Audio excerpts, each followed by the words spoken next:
Lent is meant to be an authentic encounter with our Lord Jesus Christ. We said again, Lent is meant for us to be an authentic encounter with our Lord Jesus Christ. God himself invites us into the desert for 40 days and 40 nights to have a deeper, more personal encounter with him. That's why we do Lent. That's why the wisdom of the church says that for 40 days and 40 nights, we should enter into the desert. The desert.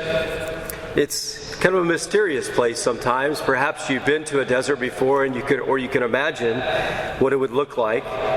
The desert is often barren. Sand and rocks and tumbleweeds and lizards and snakes, but not much life. Lent is a time to simplify. Much like the desert that is barren, our lives should become more simple. Less is more, if you will. Less screen time means more time with God in prayer. Less laziness means more time to give alms to the poor. Less food or drink or consumption of any kind means more fasting, an emptying of self-gratification, of self-comfort, of selfishness, and filling up with God, filling up with God's grace, his love, his will, his way for each of our lives. The desert is barren, and thus it's a symbol for our lives to become more simple during Lent. The desert is also kind of uncomfortable. If you've ever been there, you know that it can be really hot during the day or really cold at night. There can be windstorms that blow sand in one's face. It can be very dry and a lack of water. Lent is a time to be uncomfortable. It is a time of mortification, ascetical practice, disciplining of our minds and bodies and souls to be more conformed to God himself. It is a time of sacrifice, and that we know is not always comfortable in our lives. Lent is a time to take up our cross and a time to thirst, if you will, for God. Jesus on the cross said, "I thirst." Those two powerful words, "I thirst," with such great meaning. What was he saying? Well, he thirsts for my soul and for your soul and for all souls. Christ on the cross thirsts for us and for our salvation. And so Lent is a time for us to thirst, also a time for deeper union with God. And so while the desert can be very uncomfortable, Lent can be very uncomfortable. These discomforts lead us to a deeper union with Christ, who suffered for our salvation. The desert is also often very quiet because of the lack of life there. In the desert, one can hear even the sound of silence, if you will. In the desert, one can hear silence, and thus they could possibly hear God. In the silence in the desert of Lent, we can find great peace and joy in Jesus' words on the cross when he said, "Father, into your hands I commend my spirit." Father, into your hands I commend my spirit.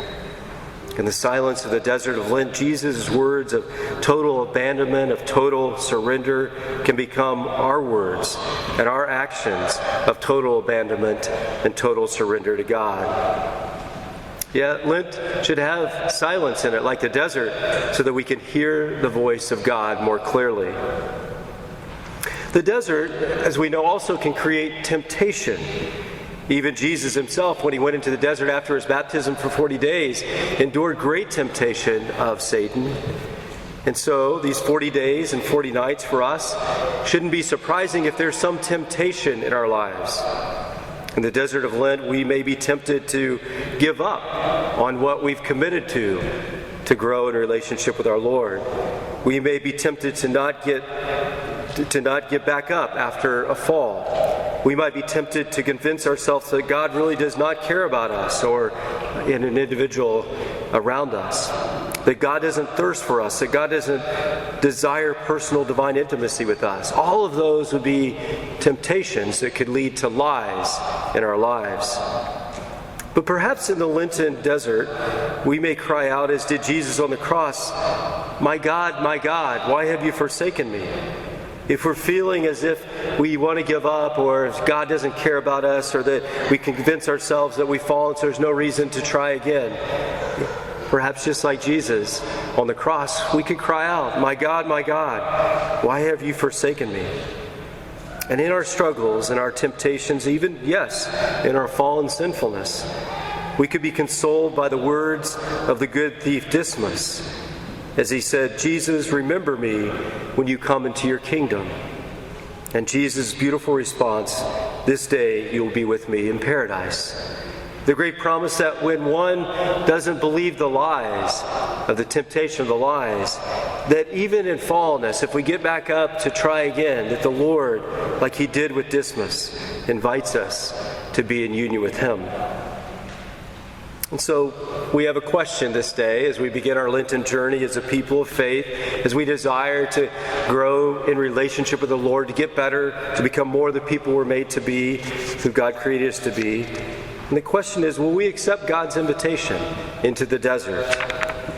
Will we accept his invitation into the barrenness and simplicity of life, into being uncomfortable and sacrifice and discipline and asceticism, into the quiet, total abandonment, total surrender to God, into, yes, even the temptation leading us to consolation and mercy and God's love? Accepting the invitation from our Lord will ultimately lead each one of us to a greater encounter with him, an authentic encounter with him in these Lenten days. It will lead us to a deeper, more intimate relationship, a divine relationship with our Lord. Ultimately, accepting his invitation into the Lenten desert will lead us to great joy. And it's the joy of the resurrection, the joy of authentic encounter with our risen Lord.